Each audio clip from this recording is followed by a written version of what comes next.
Assalamualaikum warahmatullahi wabarakatuh. Halo Gavelas, selamat pagi. Hari ini kita akan melakukan diskusi santai bersama narasumber kita dalam Podistik, podcast diskusi isu sosial dan politik, episode kedua.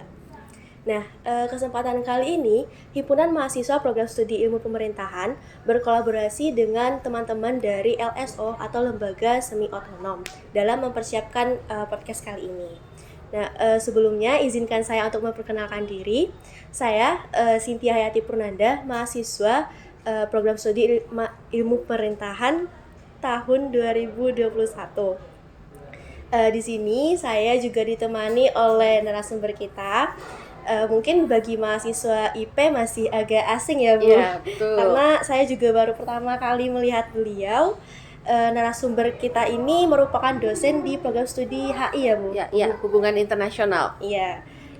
Ibu Hamdan Nafiatur Roshida SSMSI. Betul. Mungkin Ibu perkenalan diri dulu dan bisa disebutin juga mengajar apa di HI gitu. Hai IP Velas ya. Perkenalkan, nama saya Hamdan Nafiatur Roshida. Biasanya saya dipanggil Novi. Untuk saat ini mayor saya adalah Japanese Area Studies, dan di program studi HI saya mengajar HI kawasan Asia Timur, kajian kawasan dalam HI dan juga isu pembangunan global.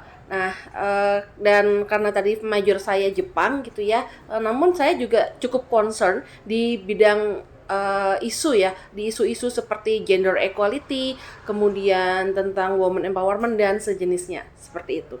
Oke, terima kasih Ibu. Jadi itu perkenalan singkat dari narasumber kita.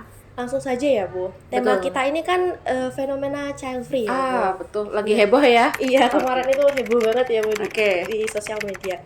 Nah, tapi sebelum masuk ke child free itu, tanggal 8 Maret kemarin itu kan diperingati sebagai Hari Perempuan Internasional. Yes. Nah, itu bagaimana Ibu menanggapi soal isu kesetaraan gender di Indonesia gitu ya? Wah, ini lokal sekali ya Indonesia Iya. ya. Baik, jadi ini disclaimer dulu ya. Iya. Ini mungkin lebih ke pendapat bagaimana saya menggabungkan pendapat pribadi dan tapi yang disupport dengan akademik. Iya. Ya. Jadi mengingat kemarin ada International Women's Day, Hari Perempuan Internasional ya, di mana sebenarnya asal muasal dari gerakan ini ya, diciptakannya hari ini adalah karena dulu adanya ketimpangan gender ya, sebenarnya perempuan mengalami diskriminasi, baik itu secara sosial, ekonomi, politik gitu ya, dan juga budaya gitu ya, perempuan diopresi habis-habisan. Kemudian gara-gara itu ya ada posisi yang subordinat ya, yang dominan, dan perempuan sebagai the second sex ya, sebagai jenis kelamin kedua itu mendapatkan diskriminasi yang parah gitu ya, dan ada upaya-upaya dari perempuan dari sebenarnya sudah dari tahun 1800-an ya untuk memperjuangkan sudah memperjuangkan supaya perempuan itu mendapatkan hak yang sama dan sejenisnya. Nah, alhamdulillah ya, di tahun 1970-an tuh kalau nggak salah ada CEDAW ya, atau tahun 1980-an ya. Kemudian CEDAW itu merupakan konvensi supaya perempuan itu tidak konvensi untuk menghapus kekerasan terhadap perempuan ya, selain kekerasan juga diskriminasi. Nah, namun memang perjalanannya di tahun 84 ya di CEDAW itu sampai sekarang ya nggak semulus itu ya. Tapi bersyukur ya PBB gitu ya, dan bersama CEDAW itu ya sebagai rezim internasional itu sudah berupaya untuk meningkatkan atau raising awareness juga bahwa sebenarnya perempuan itu juga berhak menjadi setara gitu ya, bukan lagi menjadi the second sex. Perempuan juga harus mendapatkan ya, mungkin kalau kita ngomong akses pendidikan yang sama, kemudian gaji yang sama dengan laki-laki seperti itu. Nah, kemudian kalau di Indonesia, kalau kita ngomong gender equality gitulah ya, itu cukup banyak sekali sebenarnya yang harus dibahas ya. Kayaknya kalau cuma 30 menit nggak selesai nih podcastnya.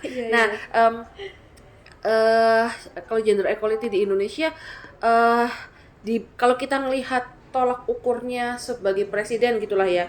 Kalau untuk presiden, alhamdulillah yang Indonesia itu sudah cukup equal karena Indonesia memiliki pernah memiliki presiden perempuan. Perempuan. Ya, dibandingkan mungkin negara-negara lain gitu ya.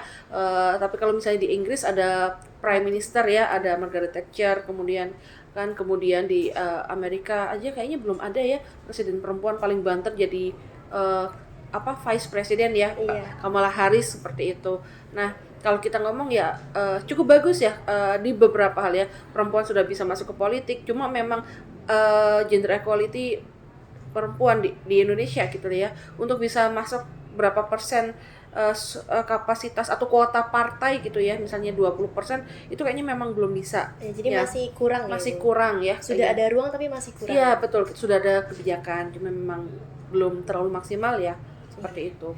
Oke, itu kan secara umum di Indonesia Iya, ya, secara betul. gender. Nah, Ibu sendiri nih sebagai perempuan, Mm-mm. apalagi menjadi seorang istri, Mm-mm. menjadi ibu kan, Mm-mm. ya menjadi Betul. seorang ibu dan juga sebagai perempuan gitu lah, sebagai individu perempuan yang memiliki karir ya, Bu. Iya, betul. Nah, itu bagaimana Ibu dalam membagi waktu menjadi peran-peran itu?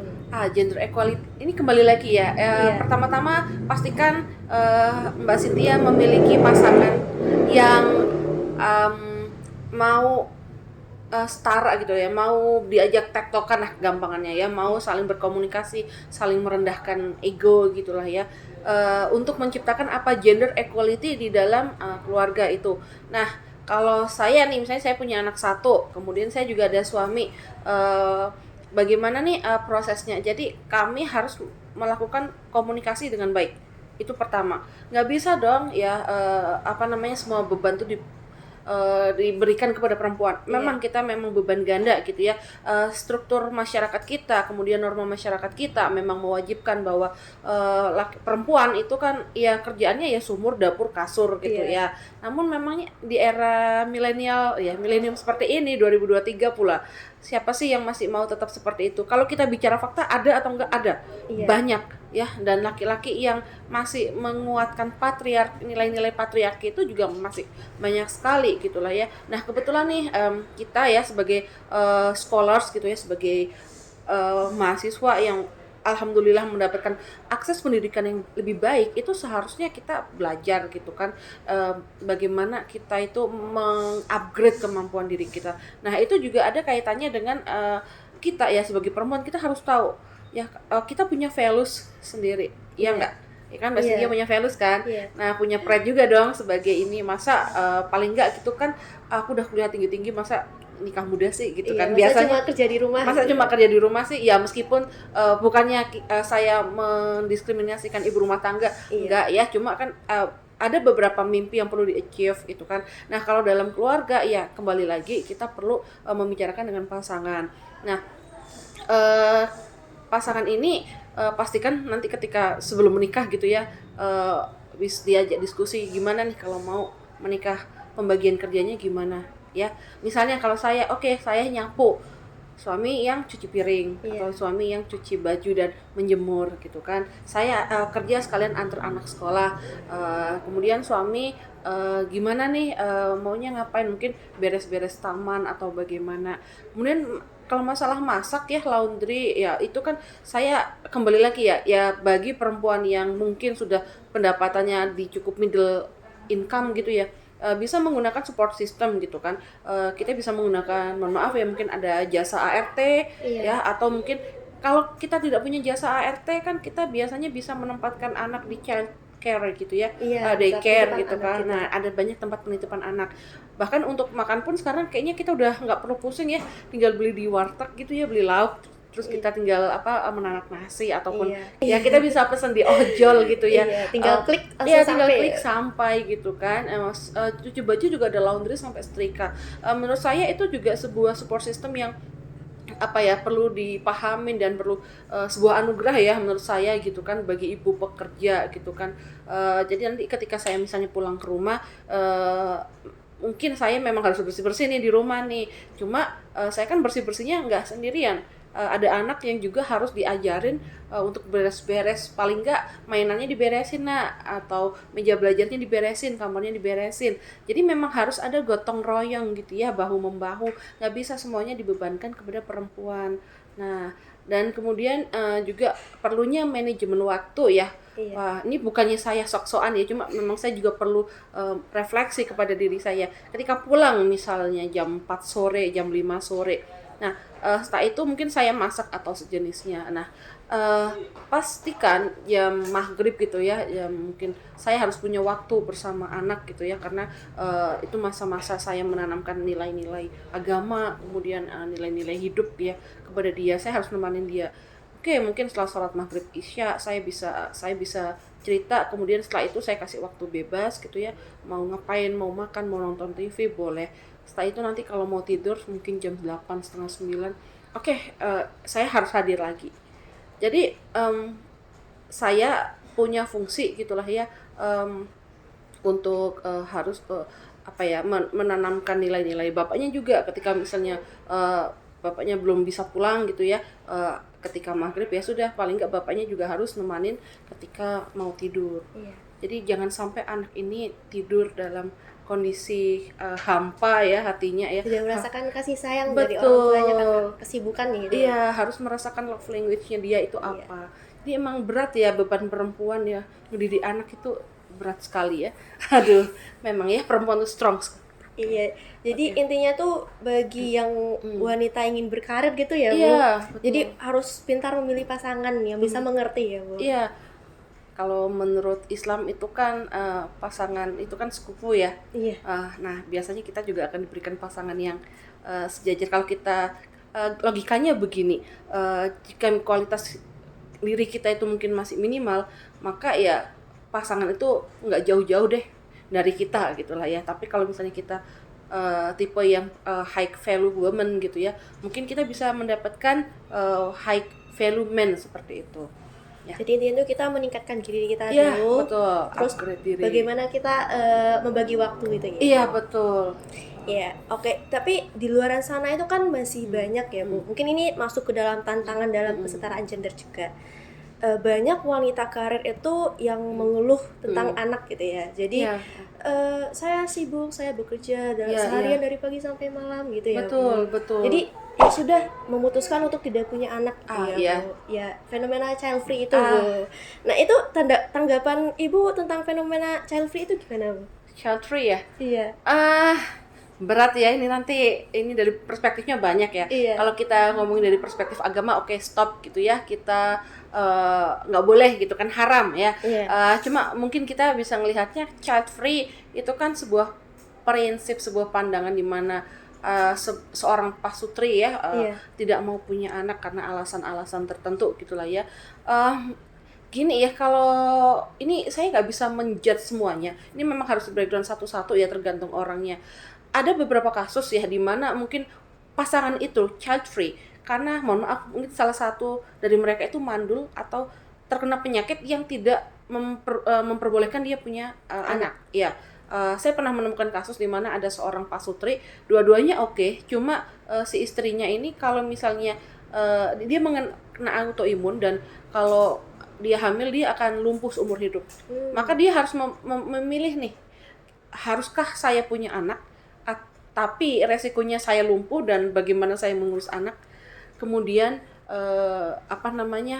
atau saya hidup begini saja, saya menyelesaikan pengobatan saya dulu yang nggak tahu sembuhnya kapan ya, dan menurut dokter dia belum bisa promil karena obatnya itu sangat keras.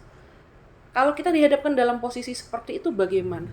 Child free haram apa enggak? Kalau dalam perspektif Islam itu baru satu. Ya, jadi memang kembali lagi ya ke kenapa kita harus child free.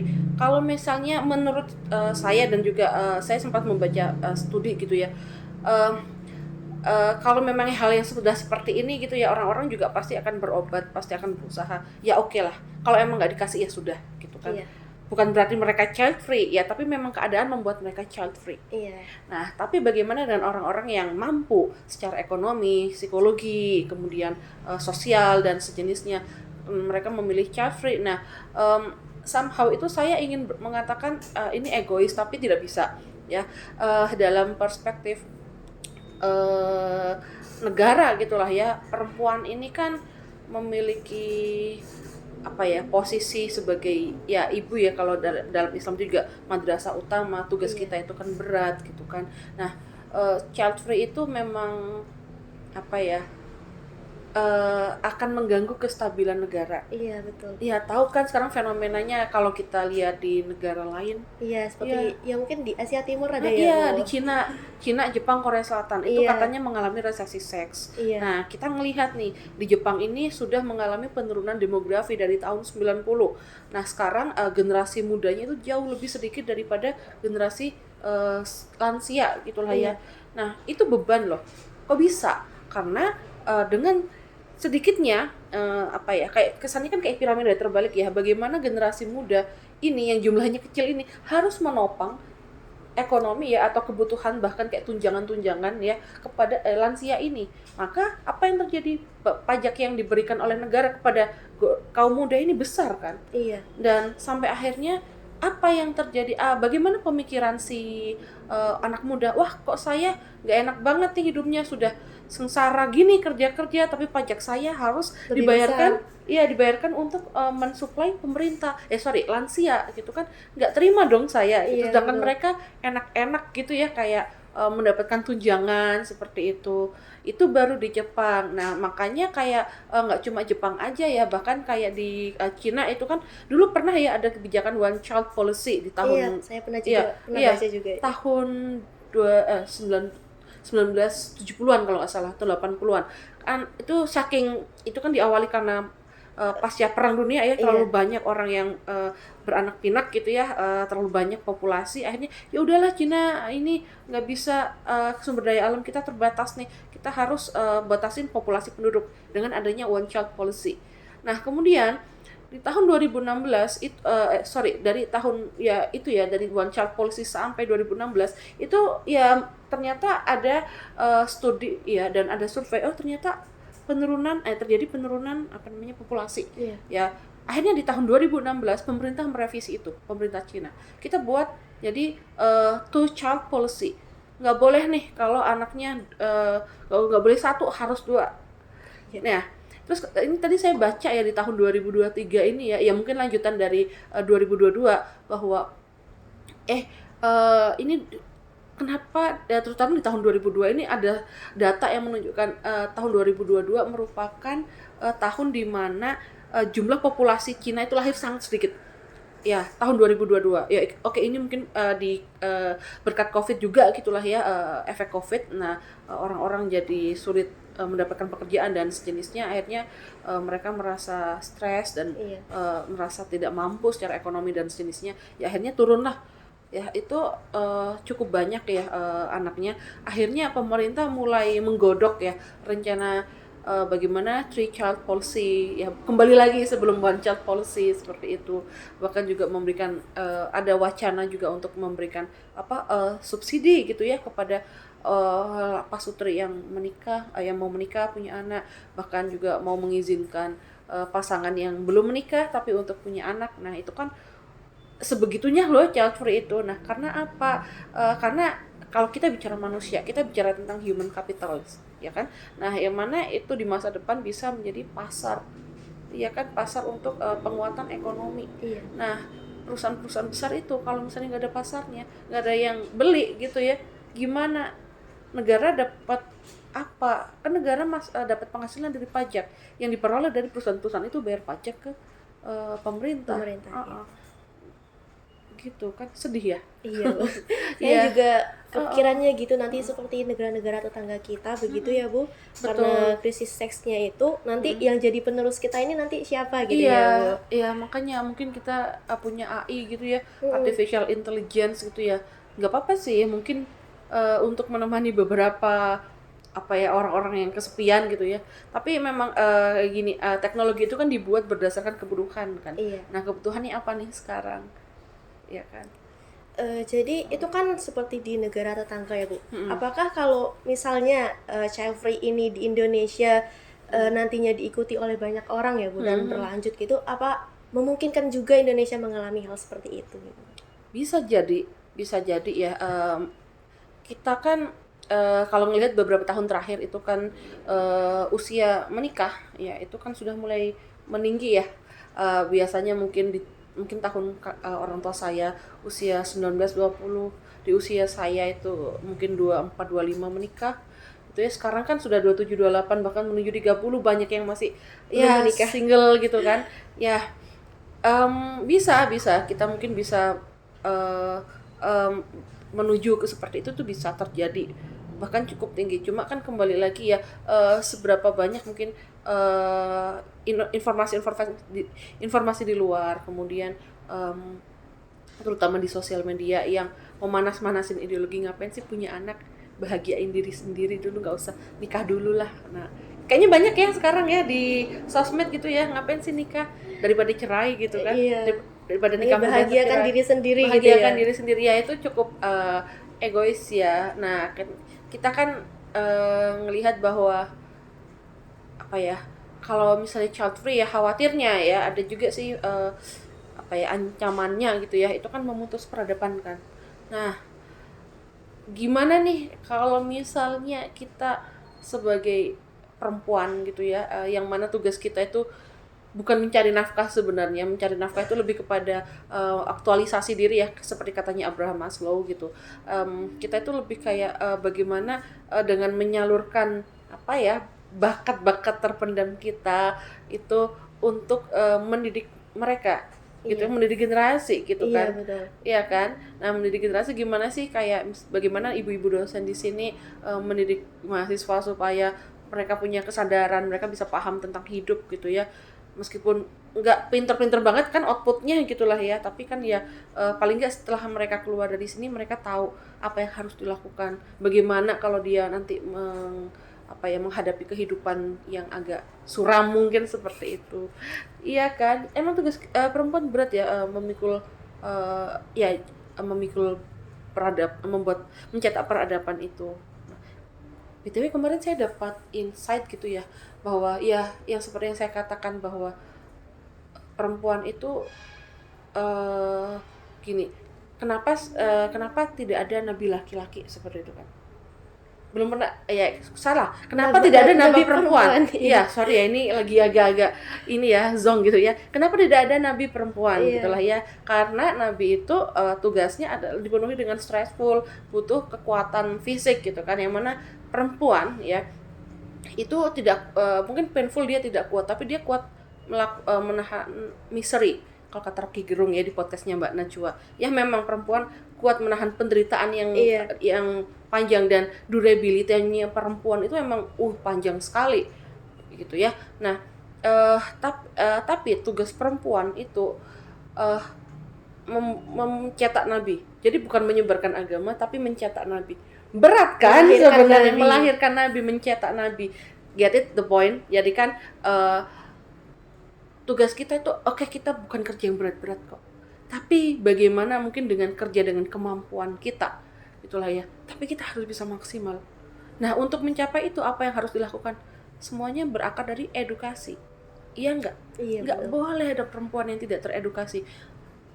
Edukasi di sini sangat mungkin bukan hanya pendidikan formal, tapi bagaimana mungkin kita bisa Dengan melihat nilai kehidupan. dengan nilai kehidupan, kita punya values, punya prinsip, nggak yang ngambang gitu kan, nggak yang let it flow, tahu apa yang harus apa tujuan hidup gitu kan.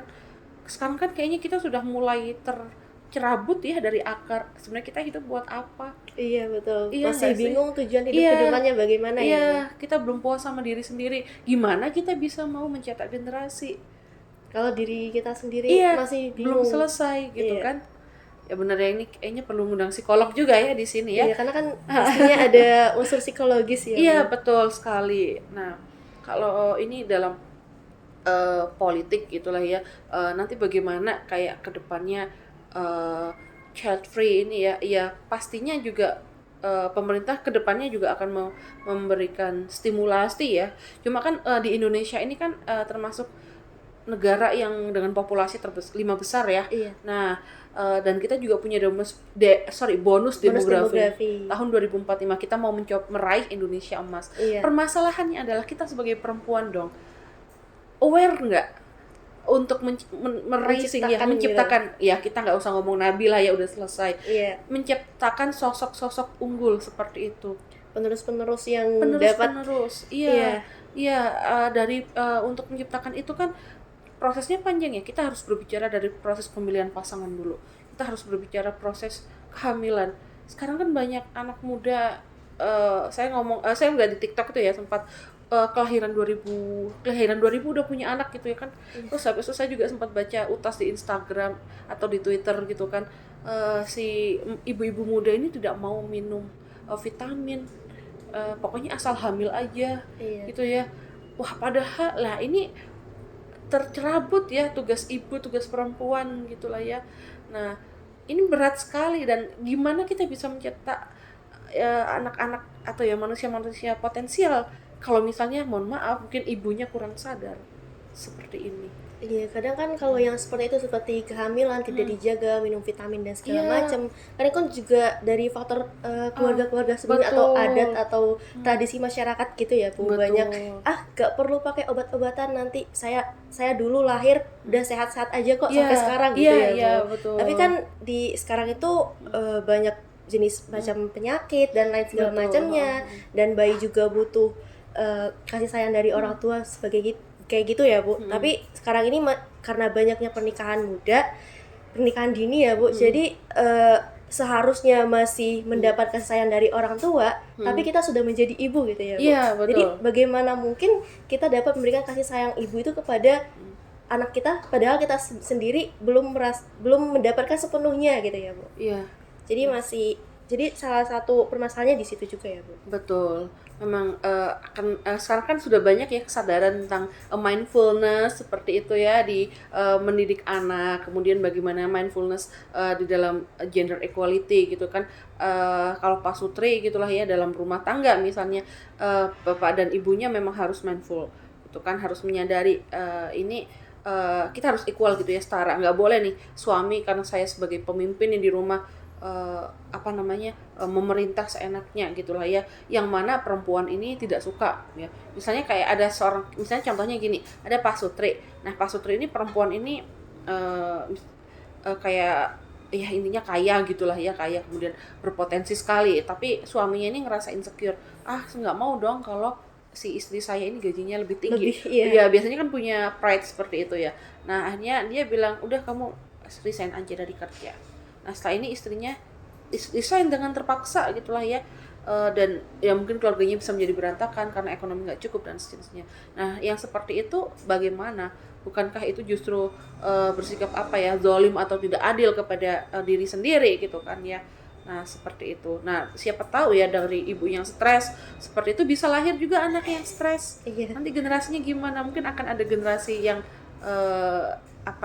krisis identitas di masa depan, kan bahaya. Iya, betul Bu. Nah, mungkin dan dari child free itu tadi kan seperti yang Ibu bilang itu mengancam stabilitas negara ya. Betul. Apalagi di Indonesia nanti akan ada digadang-gadang sebagai Indonesia emas. Ya, Indonesia emas, generasi emas gitu ya. Tapi dengan adanya fenomena child free ini, masyarakat banyak pro dan kontra. Ada yang mengatakan kalau ini cuma mereka egois gitu loh. Terus memutus peradaban, gak ada penerus nih bangsa gitu ya Bu. Oke. Mungkin segitu aja ya Bu untuk hari ini, diskusi kita kali ini ya. Semoga diskusi kita kali ini itu dapat menambah wawasan bagi teman-teman di luar sana gitu. Jadi untuk dapat kita simpulkan, child free itu sebenarnya dapat sebagai putusan pilihan masing-masing ya, masing-masing individu gitu ya.